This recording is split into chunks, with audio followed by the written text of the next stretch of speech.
لیکن پاکستان تحریک انصاف کو خطرہ ہے، اور لاہور میں بھی اب سے کچھ ہی دن پہلے انہوں نے 2-3 بڑے اکٹھ کیے۔ فضل الرحمان کو یہ اجازت تھی کیونکہ آپ نے ان سے ووٹ لینا ہے، ان کی جان کو خطرہ نہیں ہے، لیکن پاکستان تحریک انصاف کے ساتھ آپ یہ چیز جوڑ دیتے ہیں۔ آپ نے عدلیہ کو بھی گھسیٹنے کی کوشش کی۔ اب دیکھنا یہ ہوگا کہ جس جج کے سامنے یہ درخواست لگے گی وہ عدلیہ کی آزادی کو کس تناظر میں دیکھتا ہے۔ جسٹس منصور کا کرسی پر بیٹھنا اور ان کا کرسی سے اٹھائے جانا اور کسی ٹاؤٹ کو بٹھانا یہ کتنا امپورٹنٹ ہوگا، اور عدلیہ اور بار کونسلز جو اس وقت پریس کانفرنس کر رہی ہیں اور حکومت نے بھی اس حوالے سے فیصلہ کیا، وہ کتنا امپورٹنٹ ہے۔ جج کا ذہن اس فیصلے سے پتہ لگ جائے گا جو اس کیس کے اندر جو بھی وہ فیصلہ سناتے ہیں۔ اور پھر ویورز یہ بھی امپورٹنٹ چیز ہے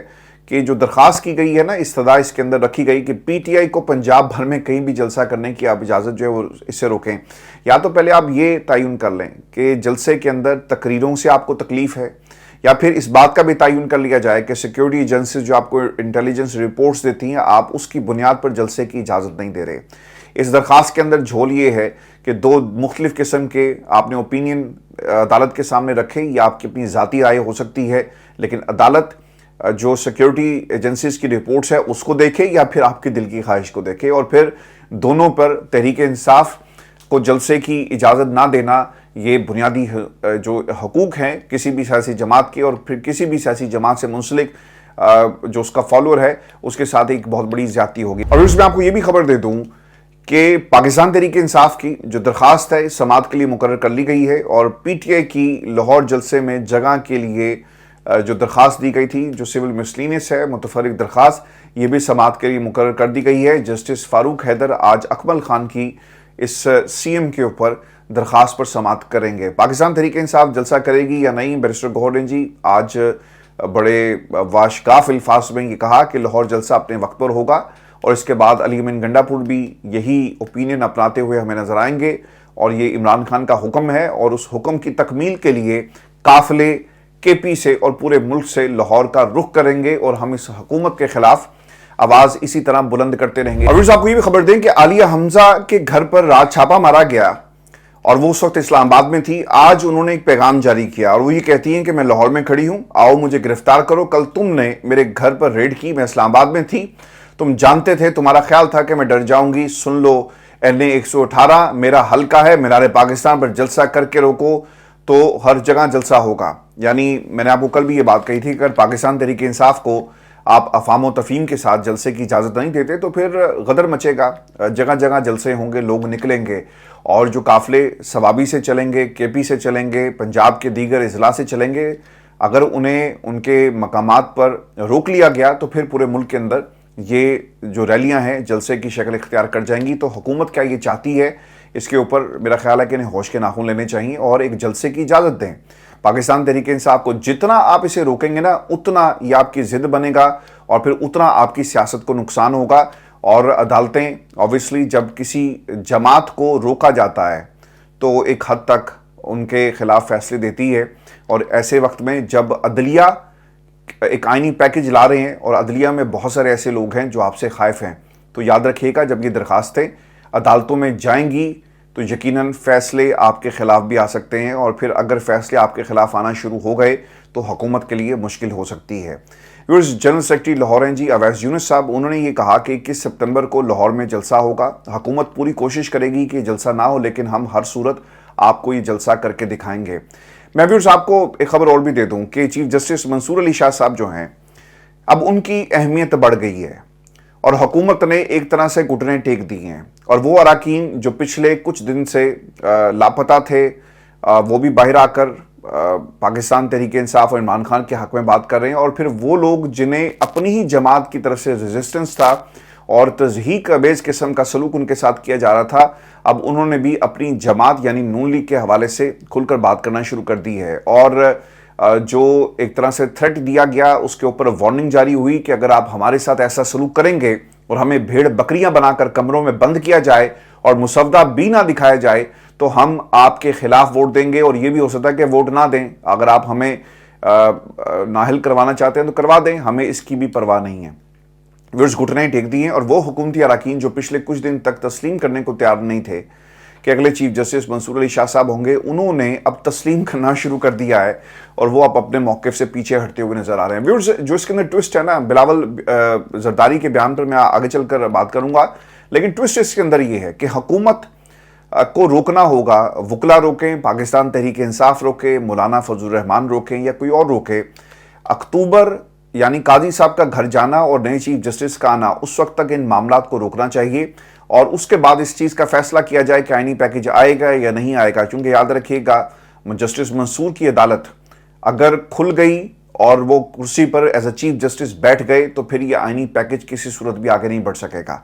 اور حکومت کی کوشش ہوگی کہ اگلے 15 سے 20 دنوں کے اندر، اور یہ جو روس کا اعلیٰ سطحی وفد پہنچا ہے، اوبویسلی دنیا اسے بہت قریب سے دیکھ رہی ہے، خاص طور پہ امریکہ، اور پھر وزیر اعظم کا جو دورہ امریکہ ہے وہاں پہ انہوں نے خطاب خطوب بھی کرنا ہے، تو اس سے جس طرح ہی فارغ ہوں گے تو ان کی توجہ اس آئینی پیکج کی طرف ہوگی۔ تو دیکھنا یہ ہوگا کہ حکومت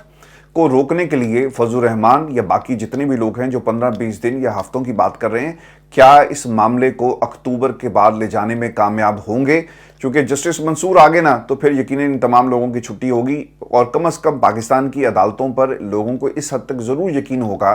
کہ جسٹس منصور کا ایک فیصلہ تھا اور اس فیصلے کے اوپر وہ ایک حکم بھی جاری کریں گے، اور پھر دیکھنا یہ ہوگا کہ آئینی پیکج اگر اس کے بعد لایا جاتا ہے تو انہیں کس قسم کی ریزسٹنس کا سامنا ہوگا، کیونکہ آج لاہور میں جو کچھ ہوا ہے وہ ایک پیغام تھا حکومت کو، اس لیے وہ بیک فٹ پر چلی گئی ہے اور اب تمام بار کونسل سے بات کرنے کی عطا تارڑ صاحب جو ہے، اعظم نذیر تارڑ صاحب جو ہے وہ بات کر رہے ہیں۔ بلاول بھٹو کا بیان بھی آیا اور اب عطا تارڑ کا بھی بیان آ گیا، اور فی الحال نظر آتا ہے وہ کہتے ہیں کہ اگلے چیف جسٹس جو ہے وہ جسٹس منصور علی شاہ صاحب ہی ہوں گے۔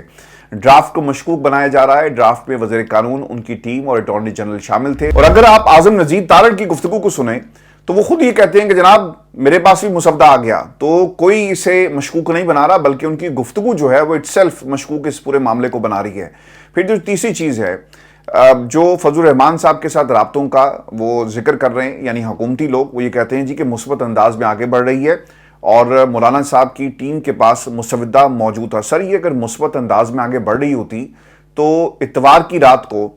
آپ یہ آئینی پیکج کے اوپر اسے ہاؤس سے پاس کروا لیتے، لیکن یہ مثبت انداز میں آگے نہیں بڑھ رہی، اور مسلم لیگ نون کے اندر سے جو آوازیں اٹھ رہی ہیں، اوبویسلی یہ آپ کی ڈیوٹی ہے کہ آپ نے مسلم لیگ نون کا ایک بیٹر فیس دنیا کے سامنے رکھنا ہے، لیکن اس وقت رانا ثناء اللہ کی گفتگو کو سنیں تو وہ خود یہ کہہ رہے ہیں کہ جو مشاورتی ٹیم تھی وہ بری طرح ناکام ہوئی اور انہوں نے پارٹی کو بھی گمراہ کیا، یہ ان کے الفاظ ہیں، میرے نہیں ہیں۔ تو تارڑ صاحب جو مرضی کہیں، لیکن ویورز اب یہ معاملہ جو ہے وہ مسلم لیگ نون کی جو کورٹ ہے اس سے نکل کر اب یہ پاکستان پیپلز پارٹی کے پاس آ گیا، اور اس وقت پیپلز پارٹی ڈرائیونگ سیٹ کے اوپر بیٹھی ہوئی ہے۔ پھر ایک اور بات کہ آئینی عدالت کو ہیڈ کرنے سے متعلق ابھی تک کوئی بات چیت نہیں ہوئی، یہ تاثر دینا درست نہیں کہ آئینی ترمیم کو ہم مسودہ کہیں اور یہ مسودہ کہیں اور سے جو ہے وہ آیا۔ حکومت کی تحریک انصاف کو منانے کی کوشش ہے جی، اس کے حوالے سے بھی میں آپ کو ایک خبر دے دیتا ہوں۔ رانا ثناء اللہ صاحب نے یہ انکشاف کیا ہے کہ آئینی ترامیم پر پاکستان تحریک انصاف کے ساتھ بھی بات ہو رہی ہے، جس کی بیرسٹر گوہر صاحب نے اور باقی لوگوں نے بار بار اس کو ڈسون کیا ہے، اس پوری سٹیٹمنٹ کو، انہوں نے کہا کہ ہماری کسی لیول پر کوئی بات نہیں ہو رہی، کمیٹی میں ضرور بات ہوئی، اور اگر پاکستان تحریک انصاف کی کسی سے بات ہو رہی ہے تو وہ ہیں آپ کے فضل الرحمان صاحب۔ 1.5 گھنٹہ یہ ملاقات ہوئی، عارف علوی بھی وہاں پر موجود تھے، اور اس سے پہلے مختلف جو دور ہوئے ہیں گفتگو کے وہ بھی دن کی روشنی میں ہوئے، لوگوں کے سامنے ہوئے، جب وہ اندر جا رہے تھے اور کیا گفتگو ہوئی اسے باقاعدہ طور پہ رپورٹ کیا گیا، اور دوسری طرف سے حکومت رات کی تاریکی میں جو آئینی پیکج تیار کر رہی تھی، ایسی کوئی بھی اسٹریٹجی پاکستان تحریک انصاف کی طرف سے نہیں لائی گئی۔ اگر آپ اپنے اتحادیوں سے اور پارلیمان کے اندر بھی اس کے اوپر بحث نہیں کرتے تو پھر یقیناً یہ مسودہ کہیں اور سے آیا اور اس کے اوپر تحریک انصاف اور دیگر لوگوں کو تحفظات ہیں۔ تارڑ صاحب جو مرضی کہیں، لیکن اب آپ اس سے پیچھے نہیں ہٹ سکتے۔ ویورز، وکلا تحریک آج پھر ایک طرح سے اگر یہ کہا جائے کہ 2024 میں اس کا دوبارہ آغاز ہو گیا ہے، شاید حکومت کو یہ خطرہ محسوس ہو گیا ہے، اور انہوں نے اعظم نذیر تارڑ صاحب کو بارز کے سامنے جو حکومتی موقف ہے یہ رکھنے کے لیے باقاعدہ طور پہ ڈائریکشن دے دی ہیں، اور ان کا ایک بیان بھی جاری ہوا کہ ہم تمام بارز کو اعتماد میں لیں گے، اور حکومت اس وقت کیا سوچ رہی ہے آئینی پیکج کو لانے کے حوالے سے۔ حامد خان صاحب نے ایک پریس کانفرنس کی ہے، اور ویورز آپ نے پاکستان میں حکومت تو اس کو جو ہے وہ ہلکا نہیں لے رہی، اور جو پاکستان تحریک انصاف کے جتنے بھی مخالفین ہیں انہیں بھی اسے ہلکا نہیں لینا چاہیے، کیونکہ حامد خان صاحب کا ایک بڑا ایکٹیو رول رہا۔ جب افتخار چودھری صاحب جو تھے ان کو ان کی کرسی سے ہٹایا گیا، وہ تصاویریں دنیا نے دیکھی، اور پھر جو 60 ججز تھے جنہیں گھر بھیجا گیا، اور پھر ایک تحریک کا آغاز ہوتا ہے، لوگوں کو، ججز کو ان کے گھروں میں محصور کر دیا گیا۔ آج بالکل اسی طرح ججوں کو اگر ہم کہیں کہ ہتھکڑیاں لگا دی گئی، آج انہیں ان کے چیمبروں میں بند کر دیا گیا، آئینی پیکج لا کر ان کو ہمیشہ کے لیے ان کے جو اختیارات ہیں ان کو کم کیا جا رہا ہے، اور پاکستان کی عدالت کے ساتھ ایک پیرلل عدالت کھڑی ہو رہی ہے۔ تو ویورز، کسی طرح بھی جو حالات ماضی میں مشرف صاحب کے دور میں تھے، آج اس سے بدتر حالات ہیں۔ پر حامد خان صاحب کی پریس کانفرنس سے پتہ ہی لگ رہا ہے کہ وکلا پیچھے ہٹنے والے نہیں ہیں، اور دوسری طرف اعظم نذیر تارڑ کا جانا۔ پہلی چیز جو حامد خان صاحب نے کہی کہ کل وکلا کی ایک نیشنل کنونشن کا ہم اہتمام کر رہے ہیں جو کہ آئینی ترامیم کو مسترد کرتی ہے۔ ہم وکلا نے کسی بھی متبادل عدالت کو قبول نہیں کرنا۔ سپریم کورٹ وفاق کی عدالت بھی ہے اور آئینی عدالت بھی ہے۔ ایک بڑی مضموم کوشش ہو رہی ہے کہ ایک متبادل عدالت لانے کی، جس میں یہ اپنے ٹاؤٹ بھرتی کرنا چاہتے ہیں۔ چیف جسٹس کی ترقی کا طریقہ کار 18ویں ترمیم میں دیا گیا، سب اس پر متفق ہیں۔ ہم آپ کو اپنے کسی ٹاؤٹ کو چیف جسٹس نہیں بنانے دیں گے۔ یہ اپنے ملک کی سب سے بڑی عدالت کو ختم کرنا چاہتے ہیں۔ ایسا تو ایوب خان، جنرل یحییٰ، جنرل ضیاء اور مشرف کو کرنے کی بھی جرت نہیں ہوئی۔ سپریم کورٹ کا ہی کام ہے کہ مفاد عامہ کا کیس سنے، اور سپریم کورٹ کو اپنی کیس مینجمنٹ سسٹم بہتر کرنا ہوگی۔ اچھا، میں آپ کو ایک اس میں جو انتہائی اہم نقطہ ہے، اور پھر ہم آگے بڑھیں گے کہ اب وکلا کیا کرنے جا رہے ہیں۔ دیکھیں، جب آپ مفاد عامہ اور عام آدمی کے کیسز کی بات کرتے ہیں تو کہیں نہ کہیں یہ مقدمات حکومت سے ضرور ریلیٹڈ ہوتے ہیں۔ تو پھر آپ جو ترمیم کر کے عدالتوں کو ڈیفرنٹ کیسے کرنا چاہتے ہیں؟ آپ یہ کہیں کہ چونکہ وہاں پہ آئینی معاملات آئیں گے، بہت سارے ایسے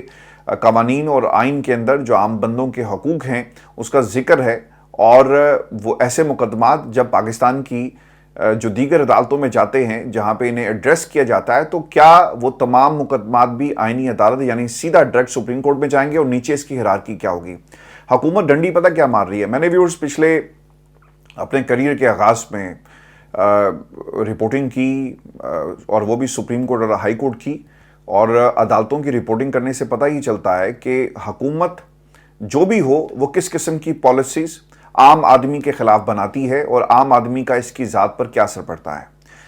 پاکستان کے اندر جو لوور کورٹس ہیں انہیں مضبوط کرنے کی بات نہیں کی جاتی۔ ایک جج سول عدالتوں کے اندر روزانہ 300 کیسز جو ہیں وہ سنتا ہے۔ ایسا کوئی کام جو ہے وہ کمپیوٹر کو بھی اگر آپ دیں گے تو اس کا بھی سسٹم جو ہے وہ بریک ڈاؤن ہو جائے گا، اس کا بھی سی پی یو جو ہے وہ بیٹھ جائے گا، اور اس میں سے دھواں نکلنا شروع ہو جائے گا۔ روزانہ کی بنیاد پر 300 کیسز، 250-300 کیسز اگر ایک جج سنے گا، اور اس کی کاز لسٹ پہ یہ 300 کیسز ہوں گے، تو وہ انصاف کیسا کر سکے گا؟ آپ جائیں کسی بھی عدالت میں، لاہور، سندھ، پنجاب، کہیں آپ چلے جائیں، وہاں پر جو ان کی جو عملہ ہوتا ہے، بہت سارے جج صاحبان ایسا کرتے ہیں کہ انہوں نے کیسز کو مارک کیا ہوتا ہے، اور تاریخ انہیں کہا جاتا ہے کہ آپ ڈال دیں، اور سماج جو ہے وہ ہم نیکسٹ اس پہ دیکھ لیں گے، اور اس طرح کئی کیسز کو جو ہے وہ رول اوور کیا جاتا ہے۔ آپ نے اگر عدالتیں بنانی ہیں تو لوور کورٹس کو آپ مضبوط بنائیں، وہاں پر ججز کی جو تعداد ہے اسے بڑھایا جائے۔ سپریم کورٹ پاکستان میں کتنے ایسی کیسز ہیں جو جاتے ہیں؟ ہائی کورٹس کے اندر جتنا اخراجات کسی بھی کیس کے اوپر اگر کہا جائے کہ کسی بھی عام بندے کے آتے ہیں،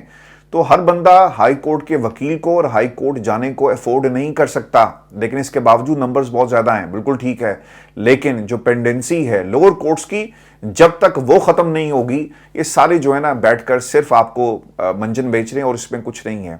اب جو سپریم کورٹ کے مینجمنٹ سسٹم کی بات ہو رہی ہے، بالکل ٹھیک ہے، ہونا چاہیے، لیکن فوکس آپ کا پاکستان کی لوڈ جوڈیشری پہ ہونا چاہیے، جہاں پر ایم آئی ٹی کے اندر بہت سارے ان کی درخواستیں ججز کے خلاف جاتی ہیں۔ ججز بار رومز کے جو بدماش قسم کے وکلا ہوتے ہیں ان سے ڈر کر فیصلے دیتے ہیں۔ نچلے لیول کے اوپر کرپشن ہے، نچلے لیول کے اوپر آپ کو جو ہے توجہ دینے کی ضرورت ہے۔